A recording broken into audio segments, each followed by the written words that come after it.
Tout est politique, bonjour et bienvenue dans votre émission sur i24 News. Au menu, cette semaine, 2 hommes et 2 femmes qui ont marqué l'histoire de la résistance française et qui ont fait leur entrée au Panthéon. 45 minutes de discours solennel de François Hollande. Mickaël Darmon, bonjour. Bonjour. C'est le temps fort du quinquennat ? Entre ici, campagne présidentielle, voilà ce qu'a dit donc François Hollande au Panthéon. À l'étranger, le groupe État islamique progresse. Chacun se rejette la responsabilité. À qui la faute ? États-Unis, Irak et Iran s'accusent d'avoir échoué dans la lutte contre le groupe État islamique. Christian Mallard, bonjour. Bonjour. En tout cas, grand aveu d'impuissance et fuite en avant de Barack Obama. Tout est politique. La résistance entre au Panthéon.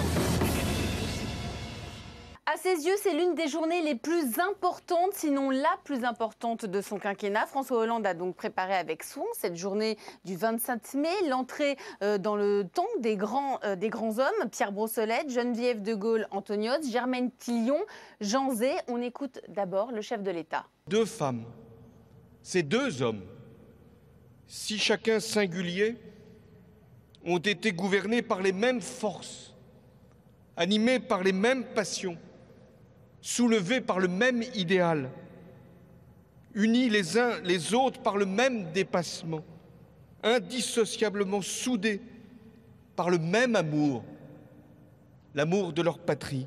Mickaël, François Hollande la joue l'une de ses meilleures cartes du quinquennat. Mais c'est une carte qu'il prépare depuis longtemps. Cette panthéonisation a été annoncée en février 2014, lorsqu'il rendait hommage également aux résistants. Cette fois-ci, c'était sur le Mont Valérien à Suresnes. Et c'est dans son discours qu'il a annoncé qu'à ce jour-là, eh bien, ces 4 personnes seraient panthéonisées. Ça veut dire que ça avait été décidé avant et que pour pouvoir l'annoncer en 2014, il faut déjà commencer à y réfléchir. Donc, au moment où on entre à l'Élysée. Pendant la campagne, c'est le temps, c'est la recherche d'une trajectoire présidentielle pour installer effectivement un discours du Panthéon qui est, s'il n'est pas le meilleur ou le temps le plus fort du quinquennat, c'est un marqueur donc, dans un quinquennat, ce qu'a tenté de faire donc, Nicolas Sarkozy, qui n'a pas réussi à faire à ce moment-là. Vous disiez à l'instant, il est en campagne présidentielle, on a le sentiment.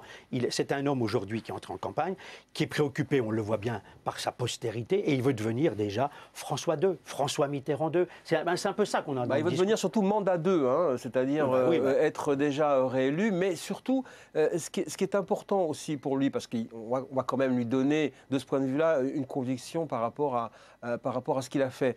C'est François Hollande, homme de gauche, fait entrer la résistance donc au Panthéon. Pourquoi ? Parce qu'il d'abord, il est très marqué par une chose en tant qu'homme de gauche, c'est le fait que ça soit la gauche qui ait donné les pleins pouvoirs à Pétain.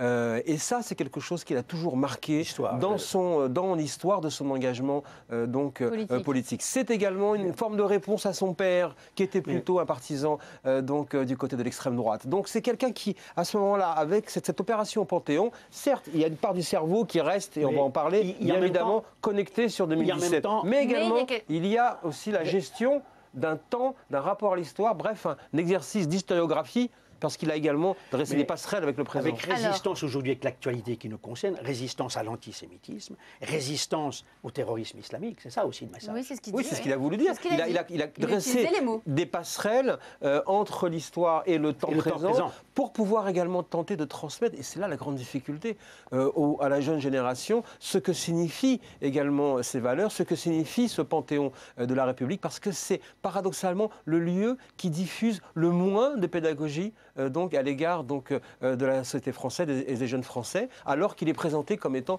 le temple de la République. Personne n'y va, aucune école ne programme la sortie au Panthéon. Dans ma scolarité, on m'a jamais dit on va aller au Panthéon pour aller voir les grands hommes et peut-être aussi les grandes femmes. C'est finalement l'audace qui a manqué hier au-delà du rituel de dire on va changer l'inscription et mettre aussi aux grandes femmes la patrie reconnaissante. Il n'a pas voulu se donner quand même une nouvelle stature présidentielle qui est quand même fortement éclipsée par ses échecs politiques et économiques. Il a voulu se donner la stature présidentielle, effectivement, parce qu'il sait que, c'est vrai que c'est compliqué, mais surtout parce qu'il sait qu'il y a un autre discours sur la République qui est en préparation. Alors justement, d'un côté, on a une cérémonie au Panthéon, et de l'autre, on a un grand congrès.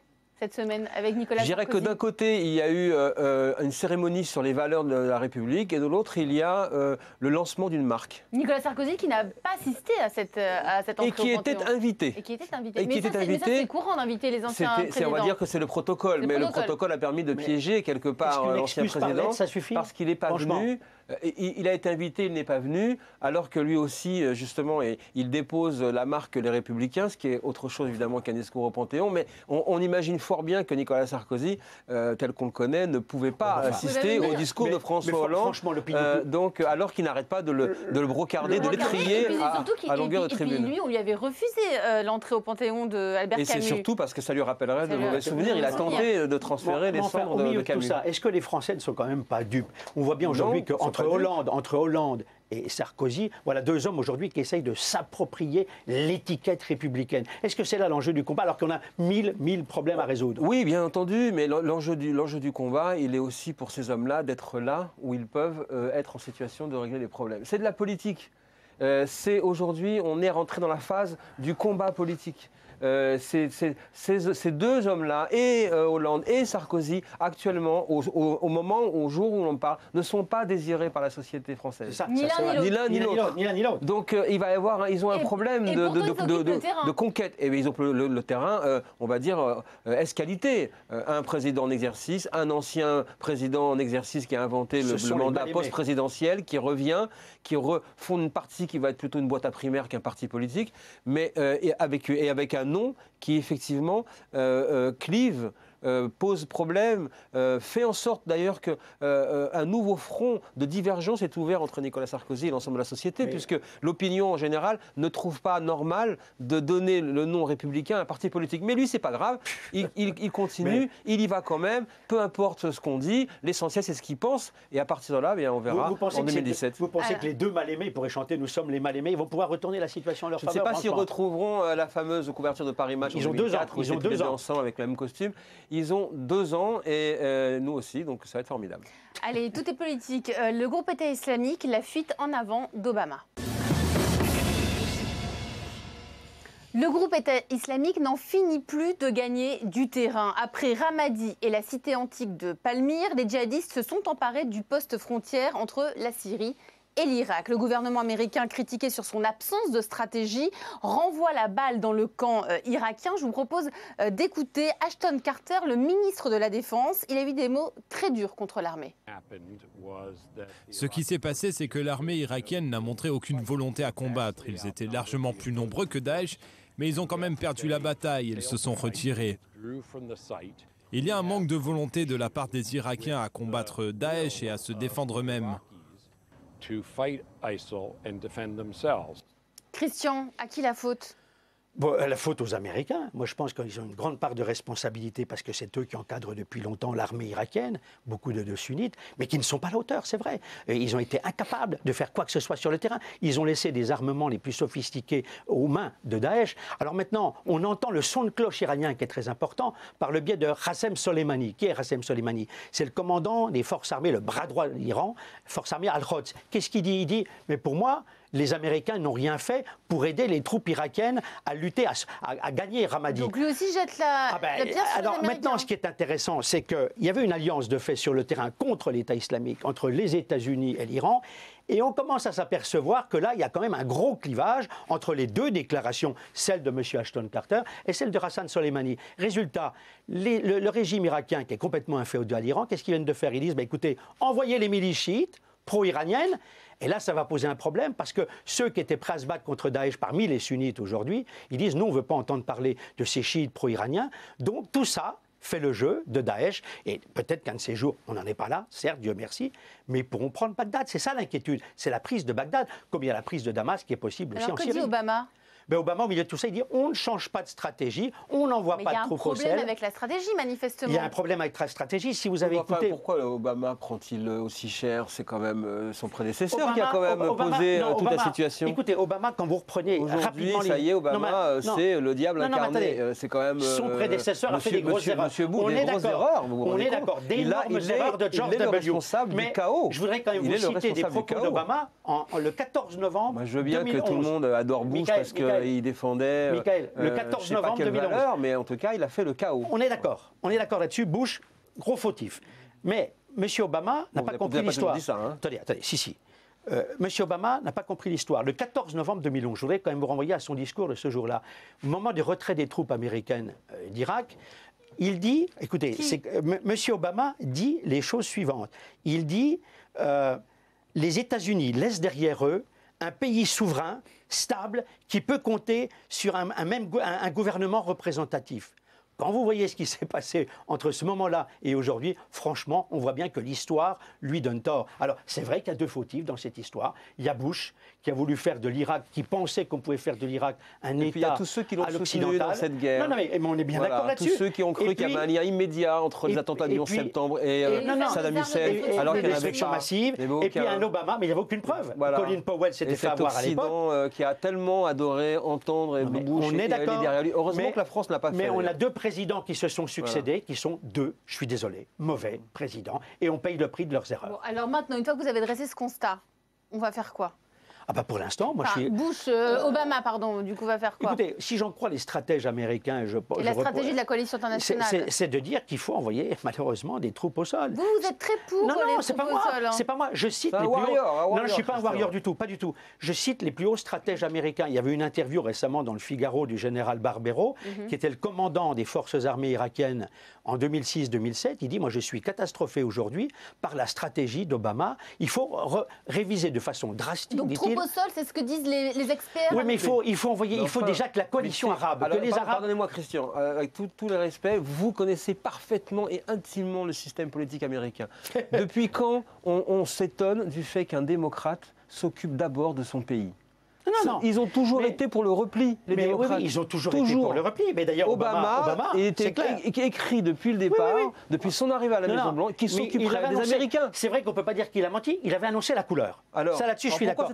Oui, mais de temps en temps, il n'est pas interdit de changer d'idée quand on voit un nouveau contexte qui se dessine devant vous, qui est assez dramatique et qui peut vraiment conduire à de véritables problèmes, à la fois pour la stabilité du Moyen-Orient, mais pour tout le monde occidental. Alors, vous parlez de la stabilité du Moyen-Orient.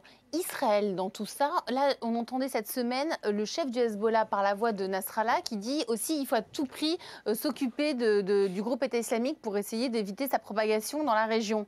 Donc finalement, Israël et le processus de paix passent en second plan? Pour l'instant, moi j'ai le sentiment que ça passe au second plan, ça fait longtemps. Mais là, avec cette... Mais ce qui est intéressant, ce qui est intéressant à noter, je le répète, on l'a déjà dit quelques fois, c'est qu'aujourd'hui, quand on voit l'évolution de la situation, la guerre entre sunnites et chiites, le problème face à l'État islamique, c'est qu'aujourd'hui, moi je note qu'Israël n'est plus l'ennemi numéro un, comme il l'était jusqu'alors, du monde arabe sunnite. Ça, c'est quand même intéressant. Ah oui, nous sommes d'accord. Pour une fois, ça fait longtemps qu'on s'oppose sur ce sujet, mais je suis content que vous ayez évolué sur la position. J'ai toujours évolué avec vous, Michael. Allez, c'est bien, vous êtes d'accord. Les images de la semaine. Michael, votre image de la semaine, on retourne avec Nicolas Sarkozy. C'est l'UMP qui pourra bien s'appeler les Républicains. Oui. La justice a estimé que c'était possible. Oui, et ça m'intéresse de revenir sur effectivement la création, la mise sur les fronts baptismaux de ce sigle, les Républicains, parce qu'au fond, c'est un leurre pour ce congrès. On croit qu'on assiste à la création d'un parti politique. En réalité, on va assister à la mort d'un parti politique. Parce que tout simplement, les Républicains, ça va devenir une boîte à primaires. Les militants qui ont comme pour seule prérogative, lorsqu'ils payent une carte ou achètent leur adhésion, c'est de pouvoir désigner leur candidat à l'élection présidentielle, eh bien, ils ne le feront plus. C'est fini puisque ça va être une primaire ouverte à la télévision et ça va être une sorte de jeu des maillons faibles politiques. Mais les Républicains deviennent une boîte à primaires, une plateforme logistique d'organisation des primaires. Vous imaginez que les différents candidats à la primaire vont maintenant donner leurs idées à la journée nationale des Républicains sur la laïcité ou sur l'emploi? Non, ils vont garder les bonnes idées pour eux dans la poche, parce qu'après, ils vont se retrouver derrière le podium à avoir donc des concurrents à leur côté. Donc c'est terminé, c'est un leurre. On va assister on croit à la création d'un parti politique. En réalité, c'est une boîte à primaires. Christian, votre image de la semaine, c'est la victoire de Podemos, ce mouvement en Espagne, né des indignés, qui à l'issue des élections municipales et régionales organisées cette semaine, ont gagné. Il y a le fuego, il y a le feu pour la droite et pour la gauche dans ce pays. Les indignés, troisième force du pays. Troisième force du pays, les partisans de l'anti-austérité, l'anti-corruption, ils sont contre la corruption et l'austérité. Tous ces gens-là sont en train de mettre le feu au paysage politique. Moi, je note que même quand on regarde les résultats, on voit bien le Parti populaire de droite reste en tête avec 27 et quelques % devant les socialistes, mais on s'aperçoit en effet qu'ils ont perdu quand même 2,5 millions d'électeurs en 4 ans, ils ont perdu 10 points, et je me dis quand même que c'est à prendre en considération à 6 mois des législatives, parce que ce parti Podemos peut encore gagner du terrain, et je crois qu'il y a un certain nombre de pays qui feraient bien de s'inspirer de ce qui est en train de se passer sur la scène politique espagnole. Parce qu'il y a aussi en Grèce aussi, où mais il y a la Grèce, l'Espagne, et puis alors de l'autre côté, bon là on en a parlé avec vous et Michael ces derniers temps, il y a l'Angleterre qui est restée très conservatiste, même plus qu'avant, et puis là c'est extrême gauche. Alors il y en a un qui doit se réjouir aujourd'hui, c'est Jean-Luc, comment il s'appelle, Mélenchon. Merci messieurs, restez avec nous sur i24 News. Notre invité dans un instant, François de Rugy, député vert de Loire-Atlantique, coprésident du groupe écologiste à l'Assemblée nationale. À tout à l'heure.